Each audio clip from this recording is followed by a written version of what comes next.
hug in the middle of a cold night. It just creates this cozy supper club almost.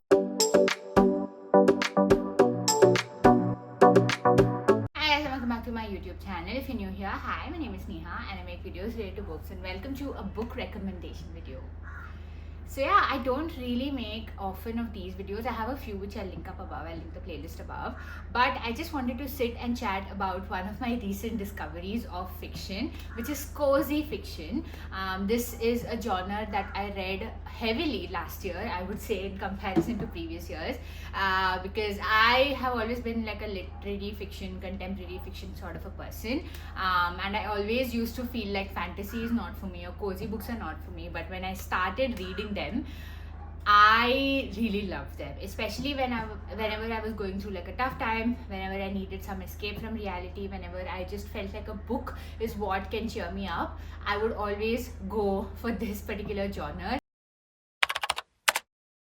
Any book that evokes a feeling of comfort in me, any book that makes me feel safe, any book that helps me escape from reality, I would call it as cozy fiction. Now there are different subgenres within this overall genre, like you can have cozy fantasy, you can have cozy mysteries, you can have cozy romantasy, anything. And cozy romances are also a thing. So there can be a lot of themes within this particular genre, but any book which focuses on the characters and the feel-good factor, there can be a mystery element to it, there can be some fantasy elements to it, but overall if it just evokes the feeling of coziness in you, I would classify as a cozy fiction. Now everybody might have different definitions of cozy books, but I think I want to recommend 5 books to you which evoke coziness in me and which I would recommend to anybody who's going through a tough kind of time. And yeah, I hope that these books help you as much as they have helped me in the past. So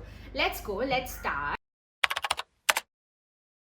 The first series is the Legends in Latte series. I have talked about this book and this series quite a lot on this channel if you've seen some of my videos in the last year, but there are 2 books in this series so far. So there is one book which had come out which is called Legends in Lattes, and then there was a prequel to that book which was called Bookshops and Bone Dust.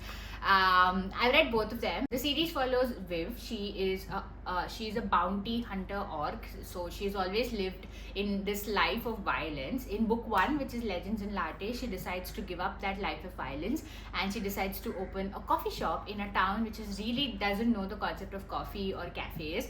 And the story is about how she sets up the cafe, how she starts getting incorporated into the community, the various characters that she meets, and also about how her previous life of violence doesn't really relieve her and kind of follows her to the town as well. In the prequel, which is Bookshops and Bone Dust, we still follow Viv. Viv is still in her bounty hunter days, but she gets injured and she is kind of she's resting in this town where she comes across this bookshop. Now she just falls into friendship with the bookshop owner and she starts working there, and yeah, once again her past kind of follows her. Genuinely love these books so much because while you have fantasy characters in this book, you also are introduced to this cozy setting, both the cafe and the bookshop, and how much these 2 cozy settings impact the townspeople and the town in itself is what makes this series so special. Both these books evoke the feeling of coziness like nothing else, especially if you're going through a hard time. Picking up Legends and Lattes really changed my outlook towards this genre in general last year, because I always used to kind of think that, you know, I'm more of a lit fic and contemporary reader, probably fantasy is not for me, but this book changed my opinion of that and how. So I absolutely love it and I recommend it to everybody who always asks me for a light read recommendation. This series is my go-to recommendation, and that's why it's number 1 on my list. Then number 2 is also a series. This is the Monk and Robo series. The first book is called A Psalm for the Wild Built by Becky Chambers, and book number 2 is A Prayer for the Crowned Shy, again by Becky Chambers. This is set in a dystopian / utopian version of society, whichever way you want to look at it, where in the future the machines have risen up against humanity and have just decided to walk off into the forest and not help humanity anymore. And human beings have reverted to kind of pre-industrial revolution. We meet a tea monk whose name is Dax. Now they travel from different cities serving tea and help relieve the townspeople of whatever sorrows or grief or stress that they're going through. But Dax themselves, they are struggling with this question of what is the point of life essentially, and they decide to set off on this adventure to find the meaning of life. They meet a robot called Moscap, who's sent by the other robots into human being land again to figure out what are human beings up to and what do they want. So they meet and they set off on this journey, both of them trying to understand what the meaning of life is and the meaning of humanity is. So that's book 1 and book 2. While I have told you about the story of this book, I would highly request you to just go into this book blind. Like, I know I've told you about it, but just forget about it if you're trying to read this book. Just go into it completely blind. It is like a warm hug in the middle of a cold night. It is like a cozy blanket that you're searching for in the middle of a cold night. It is a cup of warm tea in the middle of the rain. It is just the sweetest book when you finish it. They're very thin books. They're barely 120 to 150 pages each, so you can finish them in probably a day or two, and I highly recommend them to you. It's just this book is cozy science fiction, but it is the sort of science fiction that doesn't make you fear the future. It doesn't really make you feel happy for the future also, but it just makes you feel happy and peaceful. And I just absolutely love this series. Please do check it out 100%. Then another series which falls into this cozy angle, but a different subgenre. So this is cozy mysteries, is the Thursday Murder Club by Richard Osman. This is a very popular series. There are, I think, 4 or 5 books out. Let me check. There are 5 books out, and no, there are 4 books out, and there's 1 book coming out in September this year. I've read all 4.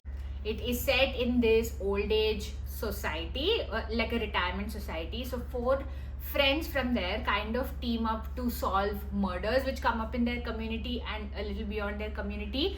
All 4 of them have really interesting lives, and the way they come together, the way their personalities are very different. Like, one is a very grandmotherly vibe, one is a very like efficient taskmaster. It's just the dichotomy of the characters is so well put, and the way that they come together to solve mysteries. It's not your usual like banging a door, entering a room with a gun, and shooting and violence and action. There is action, but because of the characters in themselves, like their age and their maturity and their emotional intelligence, it just creates this cozy supper club almost, where you're just trying to solve murders. There are repercussions, of course, there are repercussions for catching murderers, but it doesn't feel overwhelming at any point of time. And it's a really good series to try to get into and try to solve murders along with them, and they're not all formulaic, which is what I really love about them. So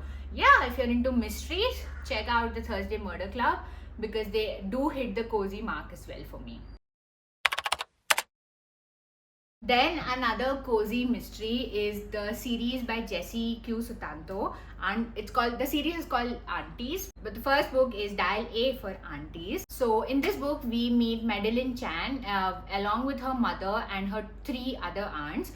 They are setting up this wedding business. Like, she's a photographer, one of them is an event planner, one of them is a makeup artist, etc. Now they booked their biggest wedding yet, and it's in a resort, and when they reach there, Madeline Chan kind of gets embroiled in this issue with one man, and she ends up murdering that man by mistake, of course. And the book is basically about how her aunts and her mother and her try to cover up this event that has happened in the middle of trying to pull off their biggest business yet. The reason I put this in cozy is because the characters are so fun, they are so cutesy, they're so adorable. There is a murder which has happened, and there is a sinister element to it as well, but then the characters, aunts and her mother, as a group, like these 4 sisters against the world kind of phenomenon, I really enjoyed. There's so many funny things which happen in this book that sometimes seem outrageous, but because of the setting and because of kind of how they bring it upon themselves, you just go along for the ride and you end up giggling a lot. So it's not exactly like a cozy setting, but it's like a fun setting, and it's a very adorable setting because of all these really whimsical characters. So I absolutely loved it. It is a series. I've read a couple of other books as well in the series. I think I've read the second one. The second one I really didn't enjoy as much, so I would recommend the first book and probably end the series there. There's no need to follow it as a series, but yeah, Dial A for Aunties is a riot, so definitely do check it out if you want some fun mystery reads as well. And then the last book is What You Are Looking For Is in the Library by Michiko Ayoma. Books about books is the epitome of cozy fiction for me. Like, there is no, if a book about books is done well, there is no way it can't be cozy for me. And this one is one of them. I feel like it was done really well because of the basic structure of this book. We have different chapters and different short stories in this book and different characters. All of them are facing different issues in their life, like being with a job or personal life or health, etc., etc. And in each of the stories, the character ends up visiting this neighborhood library where they meet this librarian who suggests them one book without having regard to what they actually go in asking. They read this book and eventually that helps them solve for whatever issue that they're facing in life. I really like the concept of, a book solving for your life, because I always think that books have the power to solve a lot of problems in this world, and this book kind of helps establish that premise by giving very real world examples of people struggling through issues in life which everybody faces, with a little bit of magic thrown in the terms of finding the right book. Like, if you're in the middle of something and you find a book that helps you get out of it, it's just a feeling which is unparalleled, I think. And that has happened to me a couple of times in my life, and to read a book where it has happened to so many characters, it is just really sweet. So definitely recommend this book. And yeah, like I said, a book about books, I can do a separate video about that, because I am a sucker for this particular subgenre and I've read a lot and I have a few clear favorites. So let me know if you want to see that video. But yeah, that's it. Those are all my cozy books that I've read in the last couple of years and how much I've enjoyed them and why I've enjoyed them. I hope you've liked this video, and I hope you take away some recommendations for you to go and read, and I hope you like them as well. Please like, share, comment, subscribe if you're still here, and I will see you very soon.